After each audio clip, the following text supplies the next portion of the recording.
Hello everyone, welcome to our YouTube channel physics tool. Guys, आप लोगों का हमारे इस फिजिक्स टूल चैनल में बहुत बहुत स्वागत करती हूँ मैं आप लोगों का। और आज फिर से नए तथ्यों के साथ, नए उदाहरणों के साथ और नए टॉपिक के सामने मैं प्रस्तुत हूँ आपके सामने ललिता आनंद प्रकाश, जो आप लोगों को बहुत बहुत धन्यवाद करती है कि आप लोगों ने जो हमारे बने हुए वीडियोस हैं मनोविज्ञान के, उसमें आप लोगों ने हमें बहुत अच्छे अच्छे कमेंट्स दिए एंड थैंक्स फॉर कॉम्प्रोमाइज़। और अब आज दोस्तों कि मैंने आप लोगों को व्यक्तित्व मापन के अंतर्गत 6 विधियों का अध्ययन कराया है, जिसमें सबसे पहले एक बार हम रिवाइज कर ले, उसके बाद हम आज वाली विधि के अंतर्गत आएंगे।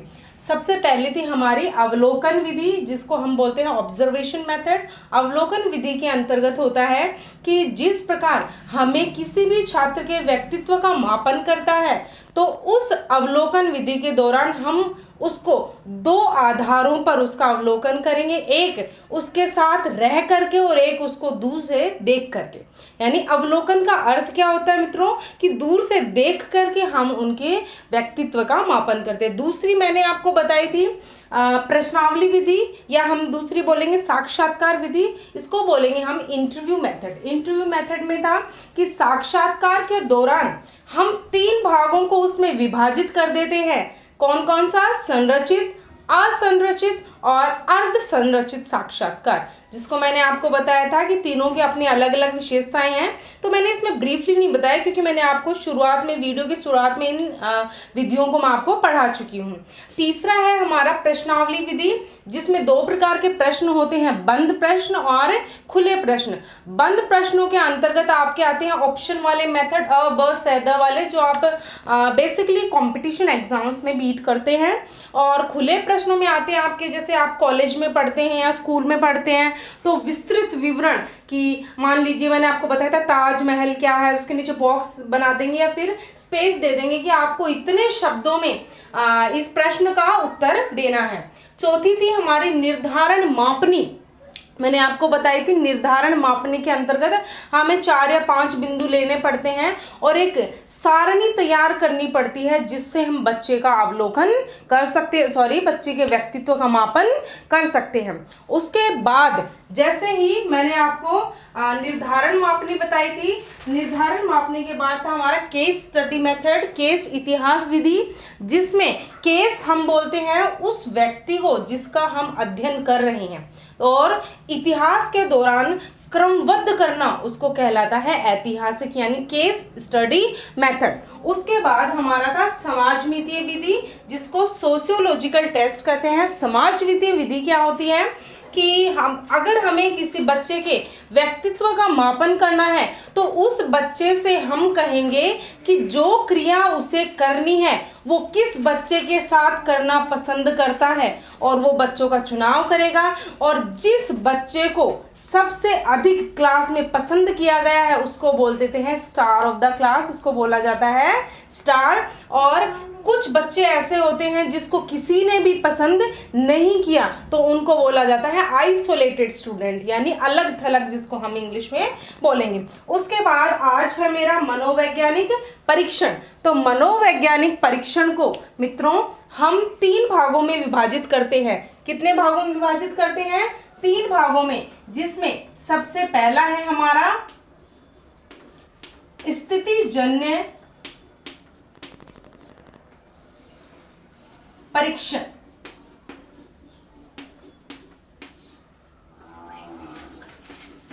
स्थितिजन्य परीक्षण को बोलेंगे हम सिचुएशनल टेस्ट। देखिए, स्थितिजनक परीक्षण क्या होता है, या स्थितिजनक भी बोल सकते हैं हम इसको।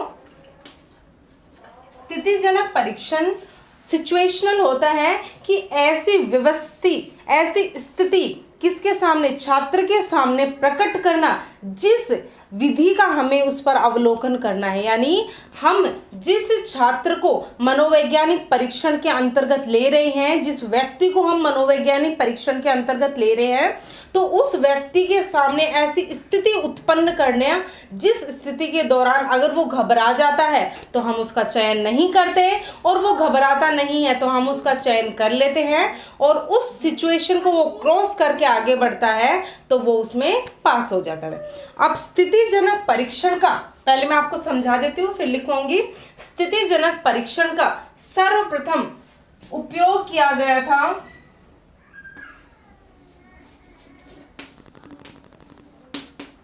प्रथम विश्व युद्ध के दौरान। प्रथम विश्व युद्ध के दौरान स्थितिजनक परीक्षण का उपयोग किया गया था, और उस पे खुफिया जासूसों के चयन के लिए, किसके चयन के लिए?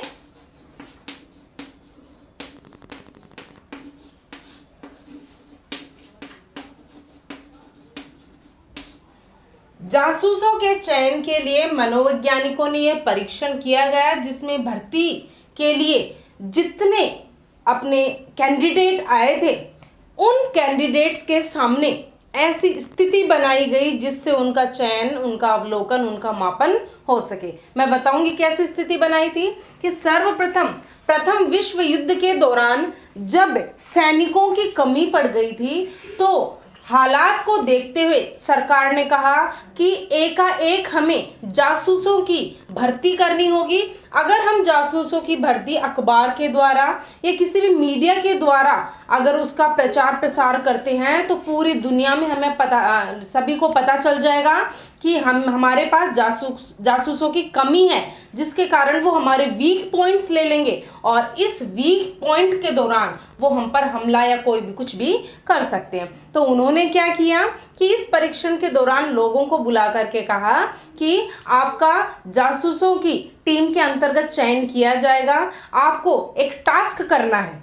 वो टास्क था कि उनको विभिन्न प्रकार की आकृतियां दे दी गई और आकृतियों के लिए उनको कहा गया कि आपके पास समय सीमित है और उस सीमित समय के दौरान आपको इस आकृति का निर्माण करना है। इस आकृति निर्माण में क्योंकि समय सीमित था, इसीलिए गाइस इस आकृति निर्माण में प्रत्येक कैंडिडेट को एक सहायक प्रदान किया गया और उस सहायक का कार्य था कि जो कैंडिडेट चयन के लिए आया है उसकी थोड़ी सी मदद करना ताकि उसका काम जल्दी हो सके, क्योंकि मैं आपको बार बार बता रही हूँ इसमें जो टाइम है वो था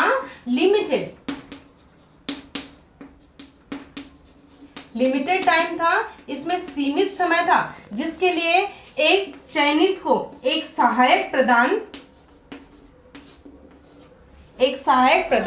किया गया। अब उन्होंने क्या कहा कि उस सहायक को बता दिया गया कि जैसे ही कैंडिडेट का वो कार्य पूरा होने वाला हो और उसके कुछ ही क्षण बाकी हो समय समाप्त होने में, तो तुम्हें क्या करना है, उस किए हुए कार्य को गिरा देना है। तो सभी सहायकों ने क्या किया कि जैसे ही उनका वो टास्क पूरा होने वाला था, उस टास्क को जो सहायक थे, जबकि वो काम करने के लिए किसके लिए थे, सहायता के लिए, और उनको कहा गया कि उस काम को गिरा देना आपको।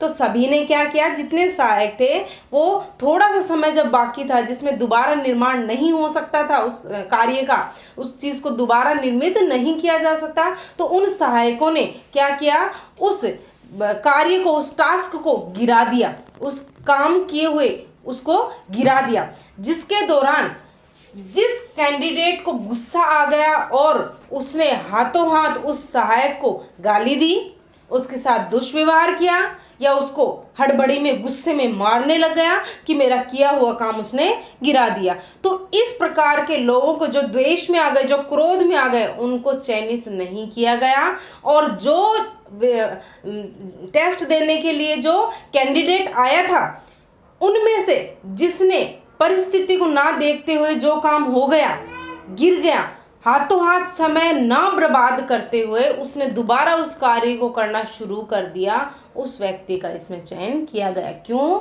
क्योंकि गाइस इसके लिए, जासूस के लिए धैर्य होना सबसे बड़ी आवश्यकता है।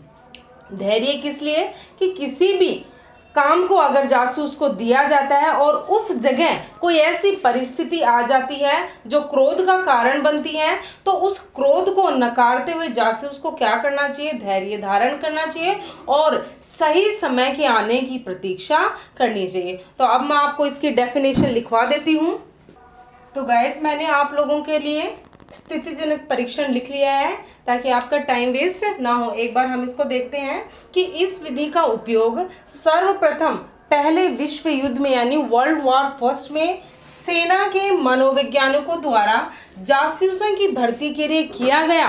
और स्थितिजनक परीक्षण का अर्थ होता है कि वह स्थिति पैदा करना जिसके व्यवहार का मापन हमें करना है। और इसके आगे नीचे वो परीक्षण भी लिख सकते हैं आप, जो मैंने आपको बताया था कि जितने कैंडिडेट इसके चुनाव के लिए आए थे, जिनको अपना चयन करवाना था, उनको एक एक सहायक प्रदान किया गया और उन सहायकों से पर्सनली कहा गया कि वो जिस चीज़ का निर्माण करते हैं, जो कार्य करते हैं, अंतिम समय में जब समय थोड़ा सा शेष रह जाए तो उस कार्य को खराब कर देना या उसकी कोहनी से उस चीज़ को गिरा देना, ताकि जो चयनित होने वाला विद्यार्थी है या बोलेंगे हम कि जो कैंडिडेट है वो अपनी परिस्थिति के अनुकूल क्या प्रक्रिया करता है इसका मापन हम कर सकें। अब दूसरा है व्यक्तित्व प्रश्नावली, जिसको बोलेंगे पर्सनल इन्वेंट्री। व्यक्तित्व प्रश्नावली क्या है कि पहली व्यक्तित्व प्रश्नावली का निर्माण किया था वुडवर्थ ने। गाइस, ये आप लोगों के लिए क्वेश्चन बनता है, कई बार पूछा जा चुका है कि पहली व्यक्तित्व प्रश्नावली का निर्माण किसने किया था? तो that is answer is Woodworth. और जहां इन्होंने सैनिकों के संवेगों का, इमोशंस की स्थिरता का मापन किया था।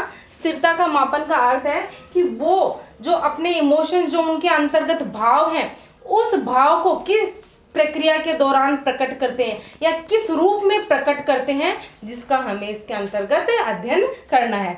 अब जो व्यक्तिगत प्रश्नावली होती है ये दो प्रकार की होती है। पहली है आपकी एक अंशीय, दूसरी है आपकी बहुअंशीय। एक अंशीय को यूरी डायमेंशनल बोला जाता है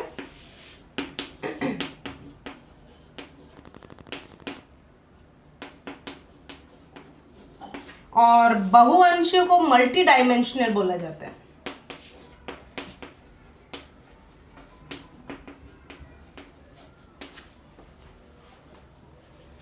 गाइस, अगर आपको हिंदी में थोड़ी सी प्रॉब्लम हो रही है, आपको नहीं हो रही कि मुझे होती है, अगर छोटी बड़ी की मात्रा हो तो आप उसको करेक्ट कर लें। एक अंशीय यूरी डायमेंशनल क्या होता है कि जिस प्रश्नावली के दौरान व्यक्ति के एक ही गुण का मापन किया जाता हो, इसको लिख देते हैं। इसके दौरान केवल एक ही गुण का मापन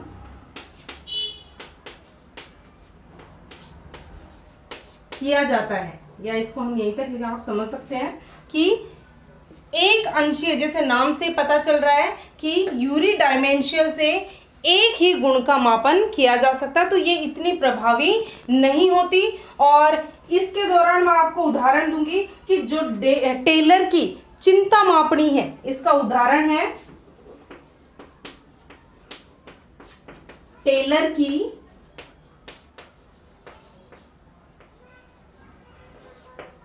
चिंता मापनी।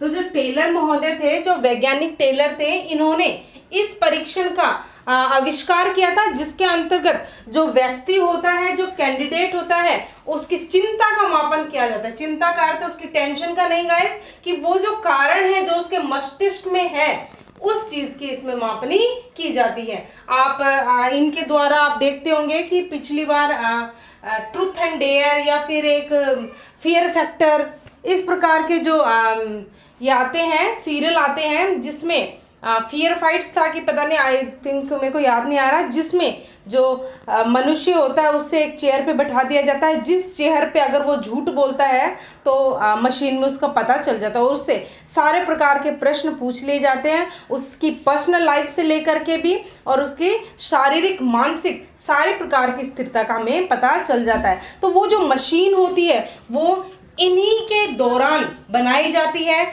जिससे व्यक्ति अगर झूठ बोलता है तो उसके जो संवेग होते हैं वो अस्थिर या ऊपर नीचे या एक तरह से कि अस्थिरता दिखाएंगे, तो दूसरे को पता चल जाता है कि ये झूठ बोल रहा है, जिससे हम उस मशीन के द्वारा व्यक्ति का झूठ पकड़ सकते हैं। ठीक है, तो टेलर की चिंता मापने भी ऐसे, ये एक अंशीय है, इसमें केवल एक ही प्रकार के गुण का मापन किया जा सकता है। उसके बाद गाइस हमारी है बहुअंशीय यानी मल्टी डायमेंशनल जो कंडीशन है इसके अंतर्गत। और बहुअंशीय में गाइस आती है 2-3 प्रकार की, MPI, MMPI और 16PF। इसको लिख देती हूँ। बहुअंशीय में हम लिखेंगे एक ही समय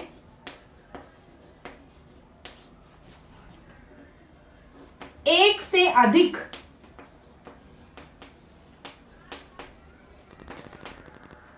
गुणों का मापन।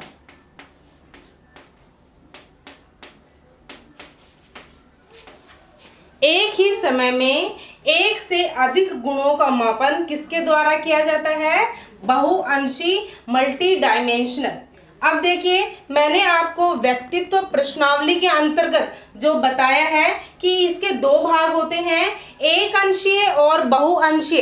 एक अंशीय का मैंने आपको उदाहरण दे दिया है कि टेलर की चिंता मापने इसके अंतर्गत आती है, और बहुअंशीय का मैं आपको उदाहरण बता जा रही हूं। तो इसके लिए मैं मिटा देती हूं ब्लैक बोर्ड। देखिए, अभी हमने बहुअंशीय के अंतर्गत एक अंशीय हमने पढ़ा था कि टेलर की चिंता मापने, तो वो इतनी अधिक इफेक्टिव नहीं है, क्योंकि वो एक मापन का करती है, तो उसको लोगों ने ज़्यादा अपने परीक्षण में काम में नहीं लिया। बहुअंशीय के अंतर्गत हमारे पास 4 हैं, MPI, MMPI, 16PF और EPPS। अब देखिए, सबसे पहले हम पढ़ते हैं MPI। M for Maudsley, P for personal, I for inventory, यानी मॉडस्ले पर्सनल इन्वेंट्री। अब देखिए कि मॉडस्ले जो थे ये गाइस किसी वैज्ञानिक का नाम नहीं है, क्योंकि खासकर आप देखते हैं कि कोई भी किसी प्रकार का परीक्षण, किसी प्रकार की अगर उसको इन्वेंशन करता है तो वो अपने नाम पे रखता है। लेकिन ये जो मॉडस्ले है ये एक हॉस्पिटल का नाम है, ये एक हॉस्पिटल का नाम है। ये इस प्रश्नावली की जो इन्वेंशन किया था वो आइजेंक ने किया था। ठीक है, अभी जो आइजेंक थे, इसको मैं लिख देती हूँ ऐसे, ये इंग्लैंड के रहने वाले थे और ये मॉडस्ले हॉस्पिटल में काम करते थे, और हॉस्पिटल में रहते रहते उन्होंने इस इन्वेंट्री का आविष्कार किया था। तो इसके पास हमारे 2-3 क्वेश्चन बन जाते हैं कि MPI का आविष्कार किसने किया था? आइजेंक ने किया था। वो कहाँ के रहने वाले थे? इंग्लैंड के रहने वाले थे। और जो मॉडस्ले हैं वो एक हॉस्पिटल का नाम है, उन्होंने अपना जो आविष्कार था वो हॉस्पिटल के नाम पे रख दिया। तो इससे 2 प्रकार की जो गुणों का मापन हो सकता है। सबसे पहले अंतर्मुखी, बहिर्मुखी। अंतर्मुखी क्या होता है कि जिस भावना को हम अंदर से प्रकट कर रहे हैं, जैसे इमोशनली अगर कोई भावना हमारे अंदर से बोल रही है या अंदर से हम उस चीज़ को देख रहे हैं, तो क्या होगा, हम पर्सनली रोने लग जाएंगे, चाहे हमारे सामने कितनी अच्छी स्थिति क्यों ना हो, क्योंकि वो जो भावना वो हमारे अंदर से आ रही। बहिर्मुखी क्या होती है कि हमारे अंदर कैसी भी भावना हो लेकिन बाहर से हम कैसा प्रदर्शन कर रहे हैं, ये होती है अंतर्मुखी, बहिर्मुखी। और मनोस्नायु दुर्बलता क्या होती है? मनोस्नायु यानी मेंटलिटी जो होती है, इसके अंतर्गत इसका मापन किया जाता है। तो MPI में 3-4 क्वेश्चन बनते हैं कि इसका आविष्कार किसने किया था? आइजेंक ने किया था। ये कहाँ के रहने वाले थे? इंग्लैंड के रहने वाले थे। और मॉडस्ले जो वो उनके हॉस्पिटल का नाम है, तो उन्होंने MPI का आविष्कार अपनी हॉस्पिटल के नाम के आधार पर किया था। अब देखिए कि ये एक बार में 2-3 गुणों का मापन करती है, अंतर्मुखी, बहिर्मुखी और मनोस्नायु दुर्बलता। दूसरा है हमारा MMPI, M for Minnesota, M for multiphasic, P for personality, I for inventory. हम इसको बोलेंगे मिनीसोटा, बहिर्मुखी,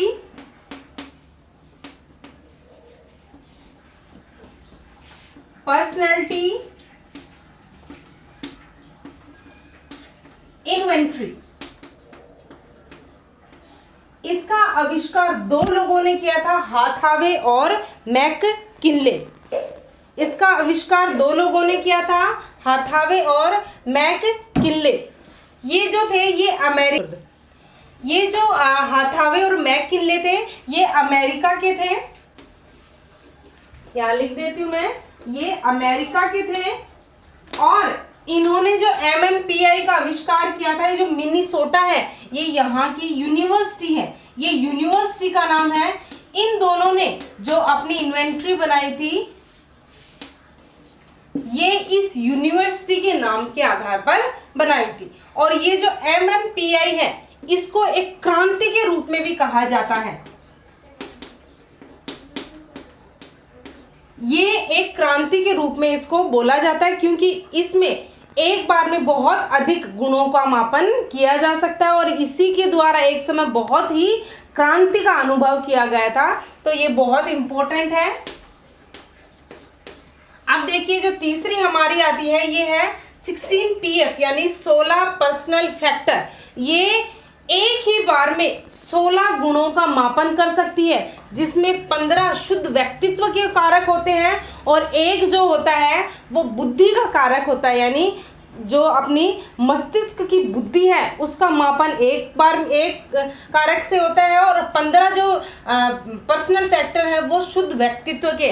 तो इसमें एक बार में जो 16 कारकों का अध्ययन किया जाता है, मापन किया जाता है और इसका आविष्कार किया था कैटल ने। कैटल को आप जानते हैं। और लास्ट हमारा है guys EPPS Edward personal preference schedule.